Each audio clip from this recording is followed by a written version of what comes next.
So the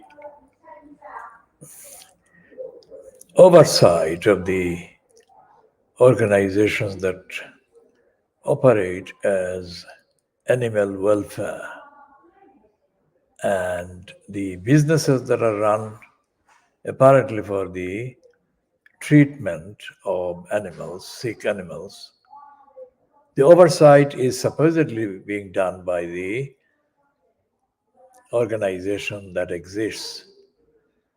But the organization itself is not subject to oversight and auditing. And the jurisdiction of the courts of law in the UK over these bodies is indeed very limited. All the available evidence of the examination by the courts of the voluntary organizations or of the veterinary businesses shows that they are going through the motion as opposed to doing the actual task of examining the evidence of the behavior and the conduct of these bodies. That's number one. Number two is this, despite the fact that the United Kingdom is a signatory, long-standing signatory to most of the international treaties, agreements, charters that on the face of it show compliance with the highest standards of ethics and ethical behavior. And yet the bodies and the courts of law, the English domestic courts of law, hardly refer to the existence of these treaties.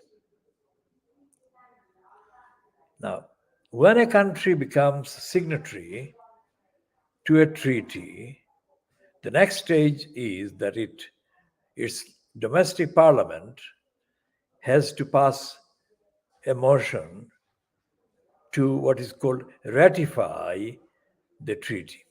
So every treaty that the United Kingdom has signed up to, and that means that in the context of Brexit, all the treaties that remain in the book are the ones that have nothing to do with the UK's membership of the European Union, which has ceased to be. But even the Brexit equation, the numbers, don't actually show that the majority of the treaties, agreements, and charters are now invalid. That doesn't happen to be the case. The case is most of the treaties, agreements, and charters are very much active in that they are actively applicable to the conduct of the domestic bodies, and that includes the conduct of the animal welfare groups that are supposed to be charitable, and their versions of the preparation and the procedure. This has not happened about most of the treaties that are still in the book, but this has not happened for a very long time, which means for decades.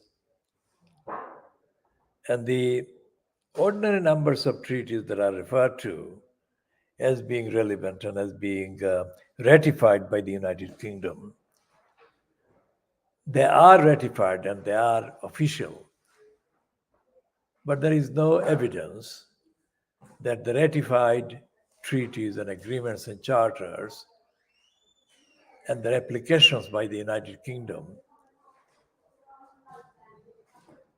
are reviewed or audited. So the charters are there, the treaties are there, the agreements are there, but there is no accountability to which the various relevant organizations and decision makers should be kind of treated to, if you like. So this is the general context against which the introduction to the behavior of the voluntary groups that operate as animal welfare bodies will be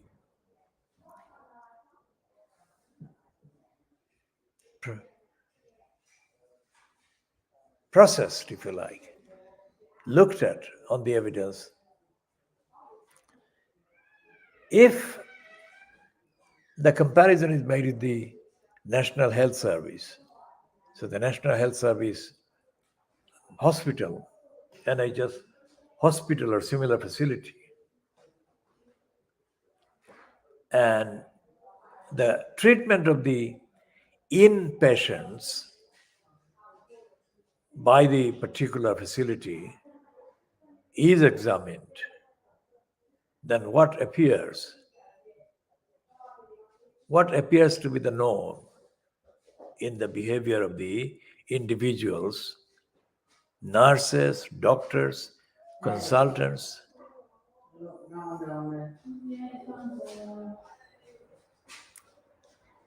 These are not looked at by anyone by comparing the behavior with the various requirements contained in the charters, the agreements of the United Nations declarations.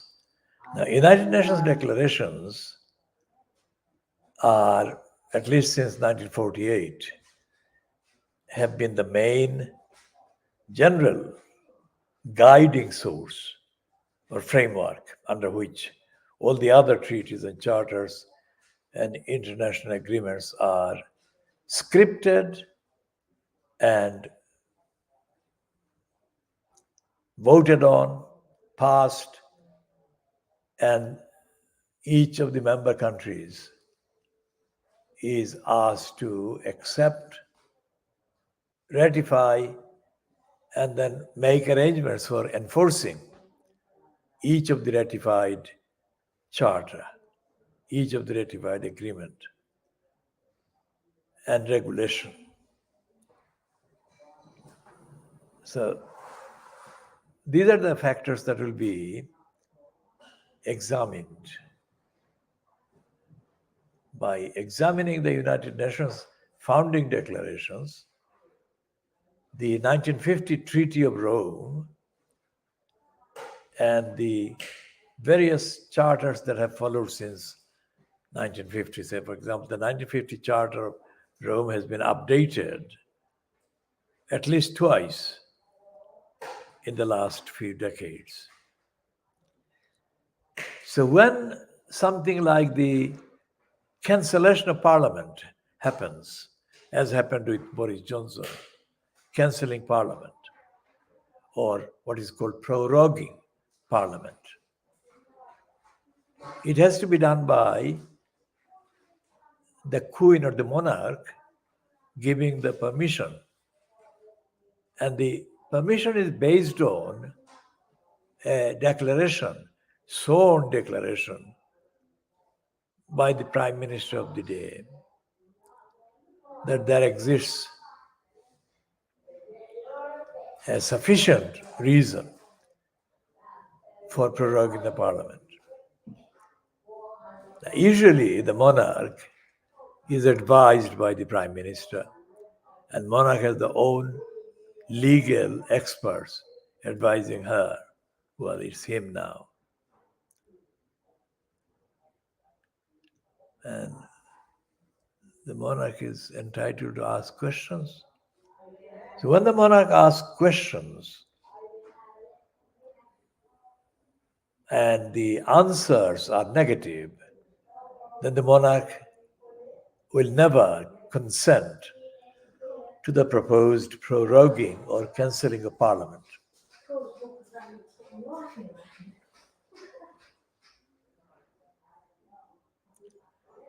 And so therefore, we shall be continuing with this line of analysis, constitutional law, procedures that are to be followed. So this edition will be followed by the third, fourth one.